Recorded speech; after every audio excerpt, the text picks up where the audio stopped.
നെല്ല് സംഭരണത്തിന് 353 കോടി രൂപ അനുവദിച്ചു. ഈ വർഷം ആകെ നൽകിയത് 577.50 കോടിയാണ്. ബജറ്റിലെ മുഴുവൻ തുകയും ലഭ്യമാക്കിയതായി ധനമന്ത്രി അറിയിച്ചു.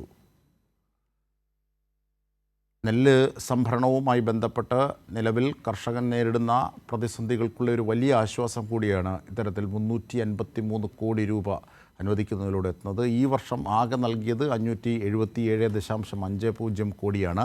എന്നാൽ ഈ 353 കോടി രൂപ കൂടി അനുവദിക്കുമ്പോൾ ബജറ്റിലെ മുഴുവൻ തുകയും ഈ നെല്ല് സംഭരണവുമായി ബന്ധപ്പെട്ട് സാധ്യമാക്കുന്നു എന്നുള്ളതാണ് ഏറ്റവും പ്രധാനപ്പെട്ട ഒരു വസ്തുത.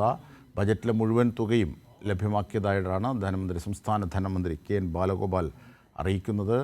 നിരവധി സാമ്പത്തിക പ്രതിസന്ധികൾ, സാമ്പത്തികമായി കേന്ദ്ര സർക്കാർ നടത്തുന്ന ഉപരോധങ്ങൾ, ഇതിനിടയിലാണ് കർഷക അനുകൂലമായ നടപടിയിലേക്ക് പോകുന്നത് സംസ്ഥാന സർക്കാർ എന്നുള്ളതാണ് ഏറ്റവും പ്രധാനപ്പെട്ട വസ്തുത. ഷീജ വിവരങ്ങളുമായി ചേരുകയാണ് ഞങ്ങളുടെ പ്രതിനിധി. ഷീജ, എന്തൊക്കെയാണ് സംസ്ഥാന ധനമന്ത്രാലയം അറിയിക്കുന്നത് നെല്ല് സംഭരണവുമായി ബന്ധപ്പെട്ട്?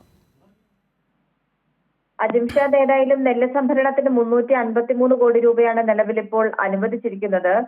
നെല്ല് സംഭരണ ചുമതലയുള്ള സംസ്ഥാന സിവിൽ സപ്ലൈസ് കോർപ്പറേഷനാണ് ഈ തുക അനുവദിച്ചിരിക്കുന്നത്. ഈ വർഷം നേരത്തെ തന്നെ 2 തവണയായി 225 കോടി രൂപ അനുവദിച്ചിരുന്നു. അപ്പോൾ ഇതോടുകൂടി നെല്ല് സംഭരണത്തിന്റെ ഈ സാമ്പത്തിക വർഷം ബജറ്റിൽ വകയിരുത്തിയ 577.50 കോടി രൂപ അത് മുഴുവനായി തന്നെ അനുവദിച്ചു എന്നുള്ള കാര്യമാണ് ഇപ്പോൾ ധനമന്ത്രി അറിയിച്ചിരിക്കുന്നത്.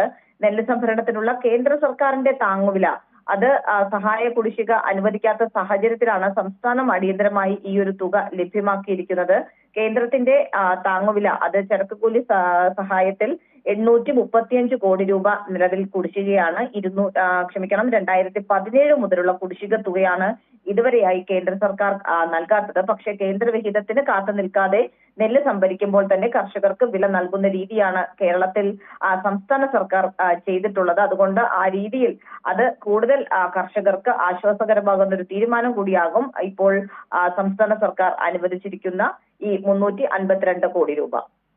ശരി ഷീജ, എന്തായിരുന്നാലും കേന്ദ്ര സർക്കാരിൻ്റെ കുടിശ്ശിക നിലനിൽക്കുമ്പോഴാണ് കർഷക അനുകൂലമായ സംസ്ഥാനത്തിൻ്റെ നടപടി. ഇതിൻ്റെ വിശദാംശങ്ങളാണ് ഷീജ നൽകിയത്.